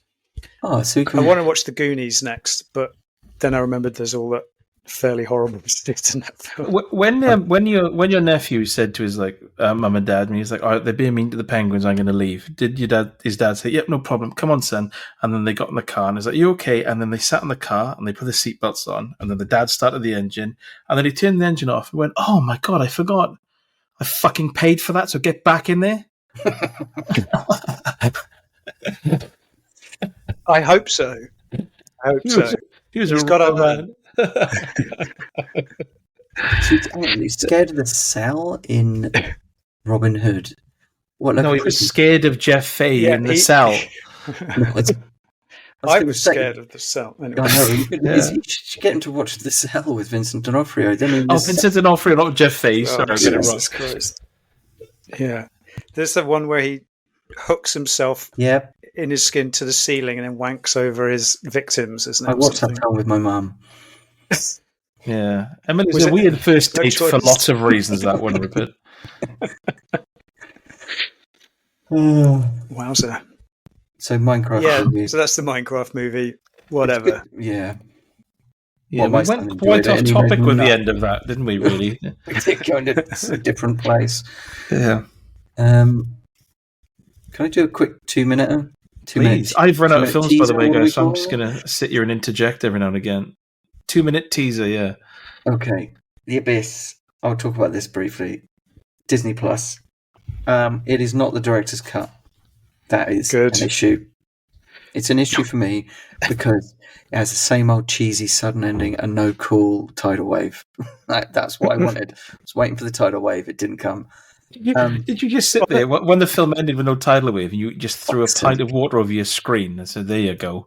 A special effect. That was a tidal wave, you shit. Right. Before you move on, were you aware that during the tidal wave scene in the Abyss Special Edition, some guy flashes his ass? It's like an Did not extra know that that. they missed. That is Like, amazing. as the tidal wave is coming in on the beach, somebody like on left of frame like just pulls their trousers down and shows his ass to the camera. That's what I was looking forward to. And I Doesn't never that happen in got to see it. Teen Wolf as well? He gets his dick out and Oh, right. Oh, really? yeah. Teen Wolf Wow. 2, is it? Or is it Teen Wolf? Gets his dick out. Yeah, he gets his dick out at the end. Yeah. Hey, sports hall. Right. Anyway, The Abyss. I think this film has some of the best individual scenes that Cameron has ever directed. But it's not his best movie. But like, there's like the scene where the crane collapses and the whole thing is almost dragged into the abyss is brilliant. Great action scene, love it. The scene where Ed Harris has to revive Mary Elizabeth Mastrantonio is a total masterclass in tension and acting. And of course, there's the bit where Michael Biehn gets punched so hard he almost does a backflip. Brilliant, so good. Jesus Christ! But then it's like the spectre of the worst New Age aspects of Avatar are already seeping in, because the aliens are basically the embodiment of love, and love literally saves the world. And frankly, What, a 60s band? wow. Yes, it is a bit rich for James Cameron to, like, at the end of this movie, zoom in on the words "love you, wife" at the end, right? When he's literally on his 5th marriage. Although, to be fair, he's probably only on his 2nd or 3rd by then, I suppose. Yeah, it's got really good acting, great action scenes, great atmosphere, but this very sickly sentimentality. It's like James Cameron is trying to make his own Close Encounters movie or something. At times, it's quite a mixed bag. But yeah, Ed Harris is brilliant. Love it. It's a good cast, a good ensemble. It's quite a convincing crew. And some good action scenes. I don't. It's not a film that I've come back to many times, but I do remember specific moments from this being really good. Like when Michael Bihn's going down in that thing and it just implodes on him and stuff. It's just Yeah, it's a rough time. Memorably harsh scenes and stuff. Yeah. I've never seen it.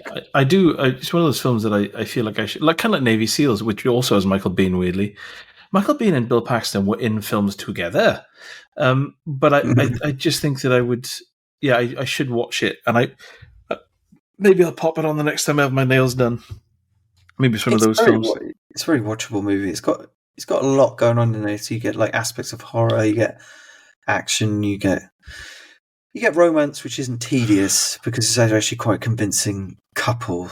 And also, what I like about it, which you don't get in a lot of movies nowadays, or maybe my whole perception is skewed, but this is a crew of like adults. Like, they seem like just grown adults doing, like, who could be doing that kind of work, if you see what I mean.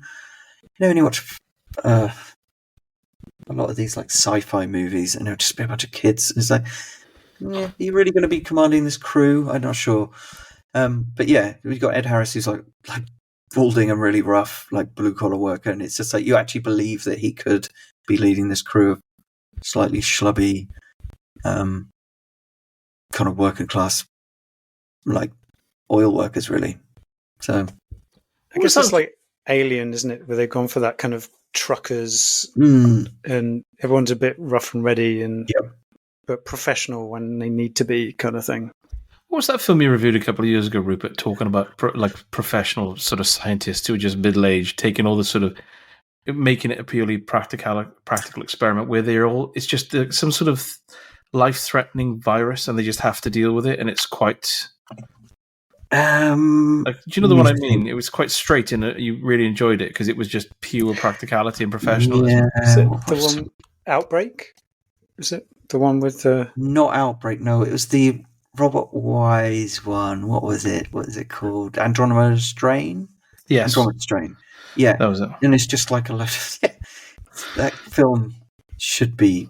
I should have found that film much more boring than it was, but It's just a load of dudes staring at like bad computer graphics on the screen, just explaining how like proteins work and stuff. Brilliant. Loved it. From the director of The Sound of Music. That's a protein, Jeff. No, it's a sausage, Bob. It's just I miss the 70s. And I never lived in them. I think John Travolta does as well, and certainly his hair does. Wow. Yeah. He looks like a waxwork figure of himself now, doesn't he? With his woven hair. By the way, a miss is what Millie Bobby Brown says when she goes to the toilet that she's having. Jesus. Moving on. Should I talk? I've got 4 left. I could trash a couple of these probably. I've got nothing left, so I'm happy to listen to your dulcet tones, Lazlo. Okay, this is gonna be over with quick. I watched Cleaner, which is directed by Martin Campbell, who has fallen far, far from grace. This is starring Daisy Ridley as a angry window cleaner who then is cleaning windows on a skyscraper when terrorists take over the building in a Die Hard-esque scenario. And her autistic brother is on the inside, and she has to try and rescue him. Whilst I can't. There's a lot of things about this that are vague in my memory, and I watched this recently, so you'd think it would be clear, but it was so forgettable that it deleted itself from my memory whilst I was watching it. I can't remember if she has some special like forces background or something in a very unconvincing way. I think they mentioned that she was in the army and then got kicked out or something. Right. Anyway, she spends almost an hour of this film like on the outside of the building, stuck outside, not killing people. So it really, really is a bore, because then the bad guys have to start killing each other to kind of... It's just like... Interesting. Yeah, to make something happen. Yeah. And I was wondering, like, that's like an action movie trope that really gets on my tits, is when they get bad guys to kill off their own kind to thin out the crop because they haven't worked out a way to get the hero to do it. Yeah. It's one of those. And I'm just going to spoil this aspect of it. So Clive Owen is like the main bad guy. And let's just say he may or may not be one of the people who gets offed early on. So it's essentially a cameo from him. And then he's replaced by a very, very less charismatic and less... And let's face it, Clive Owen is not the world's most charismatic man, but he is Laurence Olivier compared to the guy who replaces him as the bad guy in this film. It's a weird decision. And there's about one half decent fight scene from memory, and then it's all over, and it was just crap, rubbish. Has anyone told Daisy Ridley that she's turning into Hilary Swank, or Clive Owen that he's turning into Tom Hanks? Not yet. Not, but now it's out then. So they'll probably send us a message congratulating us on the 100th episode, and I'll mention it. Yeah, it'd be good to get one from Daisy. If anyone was in any doubt whether Daisy Ridley is a good actor or not as well, this film answers that quite conclusively. Absolutely, yes. Absolutely amazing. Brilliant. Okay. I'm not going to watch that, Lazlo. No. And I will not talk about it anymore. And I'll rock on to my next 2 minute, not trashing. This is 2 minute good film, but I haven't got an awful lot to say about it. 2 minute teaser. Conclave. Yeah. Have you guys watched that? I haven't yet. I will. No. So this is the one with Ralph Fiennes and Stanley Tucci and John Lithgow and this sounds good. Isabella Rossellini. And it's a drama, very timely, drama about the Pope dying, potentially under suspect circumstances, and the process then of selecting the new Pope, whilst they're all kind of... So it's a kind of a 12 Angry Men-ish scenario where they're all in a confined space and everyone's got their own opinions and agendas. You And said they've basically got you said the Pope dies under suspicious circumstances, but on Wikipedia it says he has a massive Neil Buchanan. Well, some people find that suspicious. Okay. Don't know. But yeah, it's really well done. It's really well acted, made, paced. It's like, considering it's a lot of guys talking in rooms, it's very engaging. I wouldn't say that it's moved me. So it's a sort of a solid 4 out of 5 good drama film.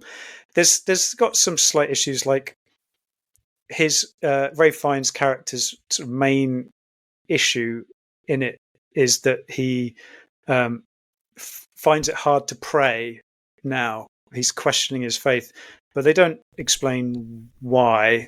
And ultimately, if whether someone can pray or not is not an issue that I concern myself with.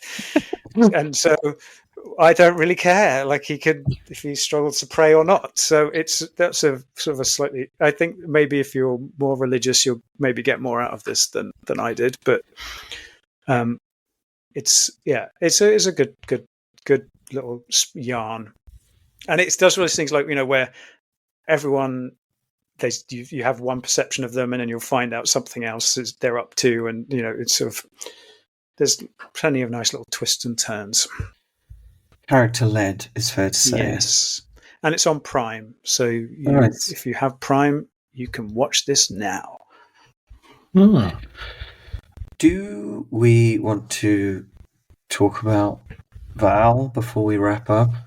Because I feel like we're going to run out of time otherwise. I'm up for talking about Val. Yeah. So, okay, Val Kilmer has died, and he was an actor. So there you go. You're so good with words, Rupert. Yeah. So I wrote down what I think are some of his highlights in terms of his performances or key moments. 84. Top Secret, which I think was his debut. Yeah. Was it? I think so. Yeah. It's a hell of a debut. I know, right? 86, Top Gun, Iceman. 88, Willow. Rupert, you're just going through his filmography, love, in chronological order. You're just naming every film he was in. He's been in a lot of films too. Yeah, no, but this is a while. But this is quite interesting because this is like those first 10 years. There's some pretty key performances here. Yeah. 91, The Doors. 93, Tombstone. 95, Batman Forever. Poorly cast. And also 95 is in Heat. And I would think then, basically, the next 10 years were pretty... not ideal. Not great. But then he came back with Kiss Kiss Bang Bang in 2005. Yep. And then he made a shitload of movies, but not much of note. And then 2014... he lost his voice. In 2015, he was diagnosed with throat cancer. I remember seeing his AMA on Reddit around 2014, 2015, and him actually saying in that, "Oh no, I'm fine. My health's fine." It's like, okay. So anyway, his final role was Top Gun Maverick in 2022, which was quite a lovely send-off. If you remember that, where he's kind of like typing into the computer. I think they actually used his voice in that movie, but they added it with AI, maybe? It looks like that's what happened, yeah. Yeah. Have you guys watched Val, like the documentary? No. I only mention that because, it's really good, but also his son has got a really similar voice to him. So his son narrates it as Val Kilmer. That's pretty cool. It just works because he sounds like him, and because it's his son, you kind of give it a pass. Thank God they didn't AI voice it or anything weird. But it's a really, really good one. And it's got lots of behind the scenes footage that he's recorded, like on camcorder on sets throughout his career.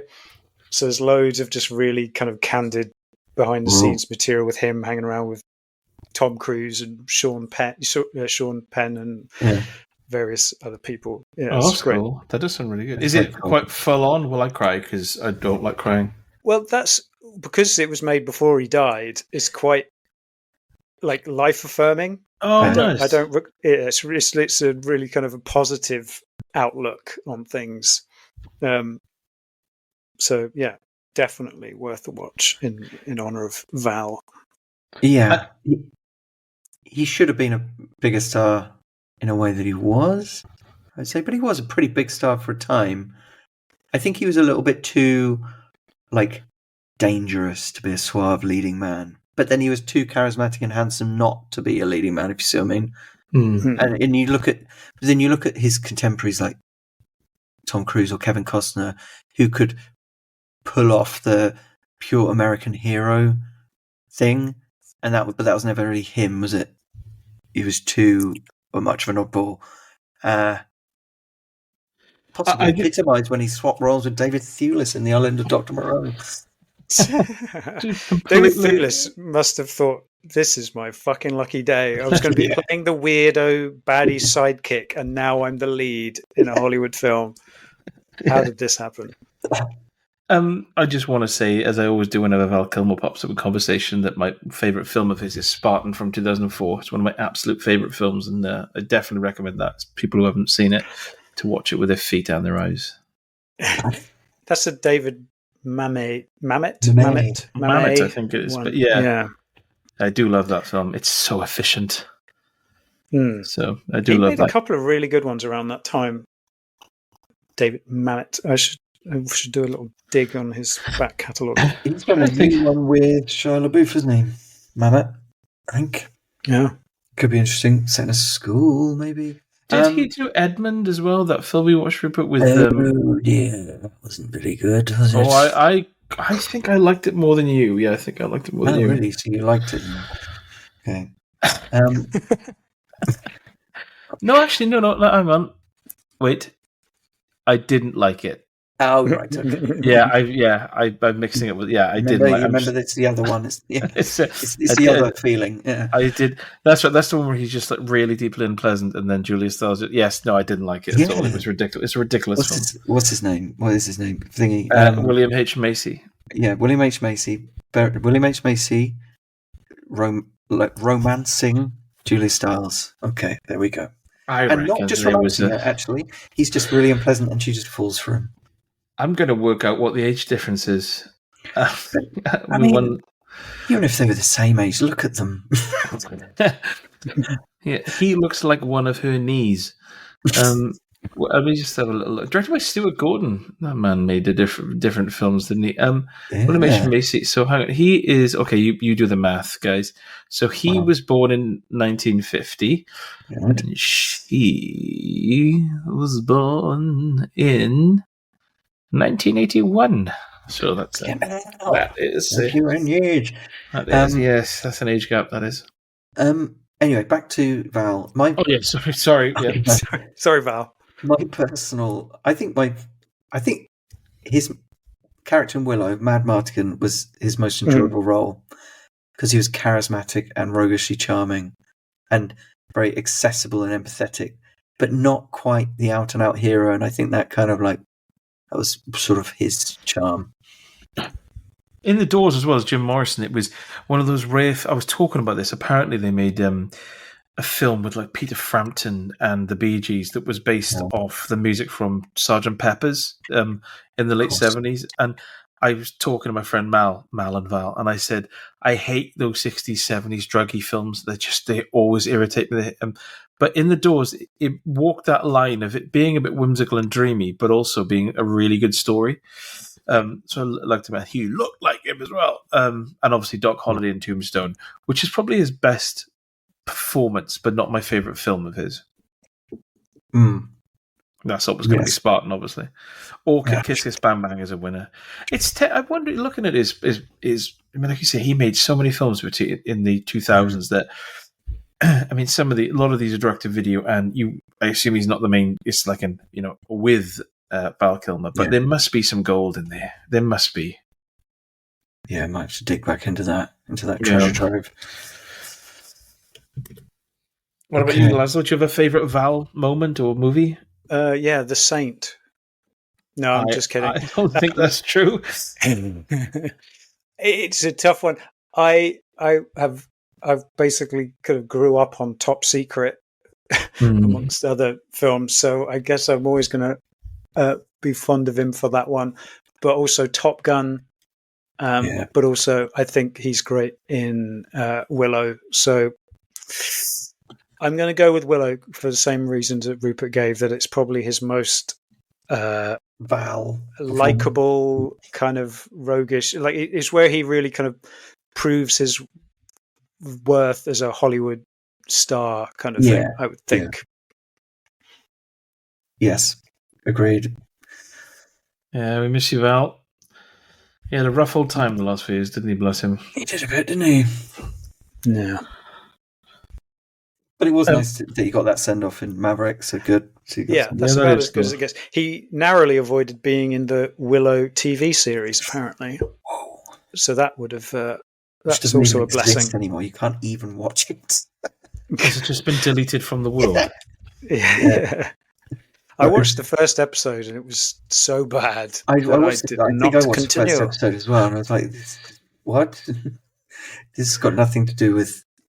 It just, it didn't. It didn't feel like the same didn't world feel like the or world anything. all, It was bad. Yeah. Just these cancel after I'm just looking at cancel after one season. Blah blah blah.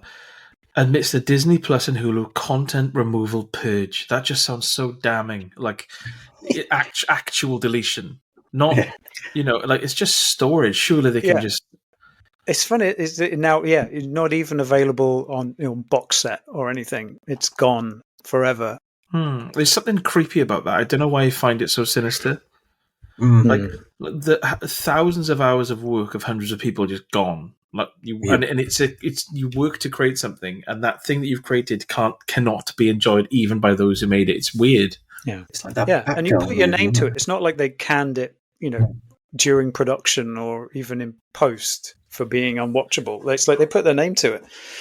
It's the reason is they don't want to pay the actors, basically, because they will be getting dividends and stuff off it, I guess. Is that the reason behind the Batgirl cancellation? Because that was a weird one as well. Yeah, I don't know. That one's a different case. Yeah, I mean, it's similar. I guess there's some sort of tax write-off thing. Yeah. I don't fully understand. I guess the cost of releasing it and marketing it, and they didn't feel it was worthwhile, and they could recoup more of their losses just by shit canning it. Yeah, I guess so. But yeah, I don't know. Need to do my homework on that one.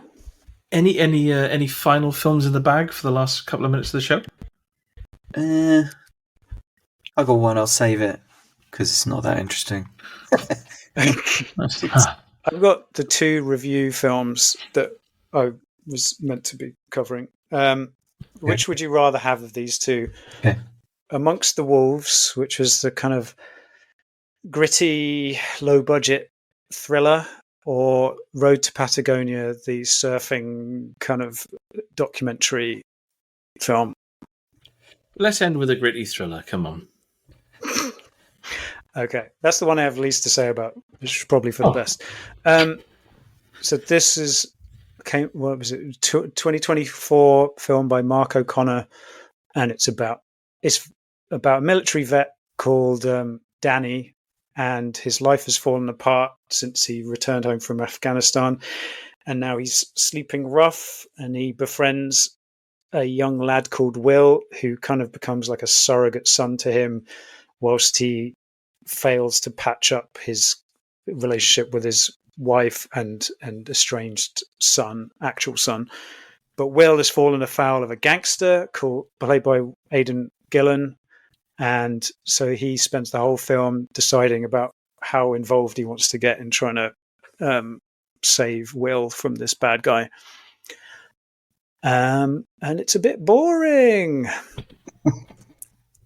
It sort of teases early on. It's got it's nicely shot. I'll give it that, considering it probably was made for very little money. But it teases early on, like it has a sort of quite a brooding lo-fi score, and you think, okay, it's going to build and build, and sort of promises of John Wicky type, gritty revenge, Dead Man's Shoes sort of thing. But it it just falls into this rut of dealing with his ex-wife and trying to reconnect with his son, and this Will kid who sort of keeps getting in trouble with the gangster, but it doesn't really go anywhere. And then the main character who also starts falling in love with this woman who works at the refuge, and you're just like, yes, and now we're gonna start killing people and do something interesting. But then it took a full hour and 20 minutes before the thriller element kicked in, and then it wasn't particularly effectively done, and it was quite unconvincing, and because it was then these little sort of moments of hard violence, it felt out of whack with the rest of the film. It's sort of like it was tagged on just to stick stuff in the trailer and sell you on a gritty thriller that its heart wasn't really in. So yeah, I don't know. It was quite a slog, to be honest. With a tighter edit and a script that balanced the sort of thriller and family drama elements better, then it could have been more Dead Man Shoesy. But as it was just a basic drama. It's a shame because he was terrifying in Blitz Engel, and he's got such screen presence. So it's just a shame that. Yeah, it's a glorified cameo from him, really. Again, I don't know, but I don't know. I find him quite hit and miss. Like he was brilliant in Game of Thrones, and then I've seen him in other things where he's outright bad. So right? I don't know. In this, he's used quite minimally, so he gets away with it. But he's not given much to do, to be honest. Right. We didn't really end on a high note then, did we? I could talk about the other one if we got time, but I'm happy to save it. We'll save it for next time because we'll move on to the ArkinZ'Dar, which was Lindsay Lohan to Michael Biehn. Michael Biehn is just like the tent pole of this episode, isn't he? So, do you two want to pull yours out of your pockets and see what you got under the covers? On which the rest of this is built. I don't want to go first. Lindsay Lohan. Is it Lindsay Lohan? Was that the other person? I don't remember. I hope it is. Yeah. That'd be weird. Lindsay Lohan is in The Parent Trap with Dennis Quaid, who's in Far From Heaven with Dennis Haysbert, who's in Navy SEALs with Michael Biehn. Oh no! I've got to mention as well. So 3-step. The music in Navy SEALs is one of the best parts of it. Synth gold. I got Lindsay Lohan was in Freaky Friday with Jamie Lee Curtis, who was that is true, isn't it? I've never seen it. Yeah, that's right. Going to. Yeah. I didn't. I realize now I didn't fact check this. I can check. I'll go with it. Okay. Lindsay Lohan was definitely in Freaky Friday with Jamie Lee Curtis, who was in True Lies with Arnie, who was in Terminator 2 Director's Cut with Michael Biehn, which I've done just for fun. Obviously, he was in Terminator as well. That is exactly what we had. 2 entries from the listeners, and Max said the same thing, but he used the original Terminator with Michael Biehn. And Ben, I think, is the winner of this episode because he said that Michael Biehn was in Grindhouse with the legend Tom Savini, who was in Machete with Lindsay Lohan. So he pulled a little 2-stepper, and he's spinning his gun, blowing the smoke away, and shoving it back up his ass. Not being able to afford a holster. It's more of a hole. Yeah. Well, Ben well and done. the smelly gun. It's a great kids book, that one.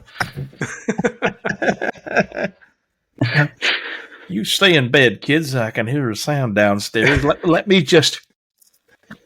I'm really sick then. And what we need to decide the movies of the week and the ArkinZ'Dar for the next episode. I haven't got a movie of the week, by the way. Between me, it was like the Navy SEALs or the Mario film. I'd probably say the Navy SEALs because it was slightly more interesting, but that's faint praise. Excalibur's my movie of the week. Yeah, I think it could be mine as well when I watch it because it sounded pretty saucy. Well, by default, I have to give it to Conclave because I've just slagged off all the other films. Yeah, pretty much. So there we go. So yeah, the next ArkinZ'Dar. What are we feeling, guys? What about Well- Ray Fiennes Nice. for one of them? Yeah, Don't think we've done him before. and Mary Elizabeth Mastrantonio. Jesus. Niche. Is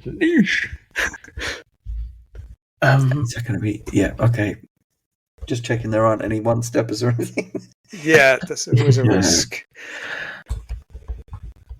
Is that I an can actual connect thing? her with some fairly. Is that the Yes, actual one? folks. I don't even know who that is. You're allowed to look at a picture. She's in the abyss. That's why I'm mentioning it.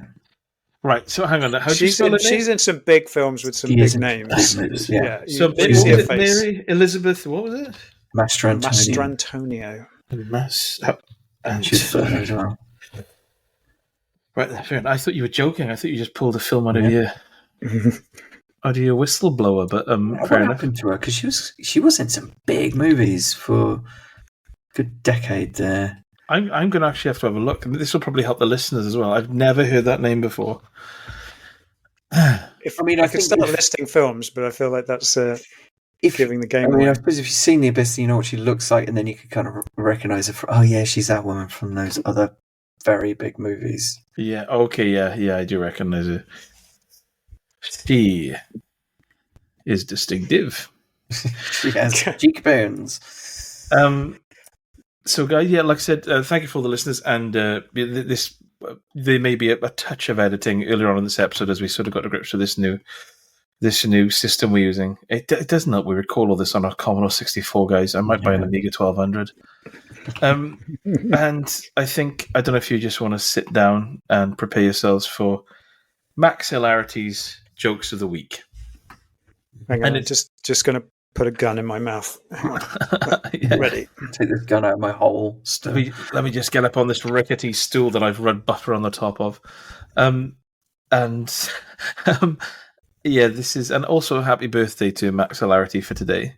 And if there's no laughter when I say these, it's because of this new system, and it's probably got some sort of background cut where we'll laugh so raucously that it'll mute it. Dad, what's your favourite police song? Don't Stand So Close to Me. Oh, and it's Roxanne, by the way. Snow Rupert White's... actually laughed. Oh, there's more. I thought that was actually quite funny. I'll edit that out. Don't worry, Lazlo. And it was just a birthday gift, really, that I laughed. the birthday gift. Father, because it's your birthday, tell one of your jokes and we won't leave the room. I feel like we should all heartily laugh if there's another one because it's his birthday. Now you know it's going to be fake, though. Well, we'll see what happens. It's We'll not let this true. take Real. its Never course. fake it. Promise. Snow White's housemates always took time to help her with her tax return. It's the small things that count.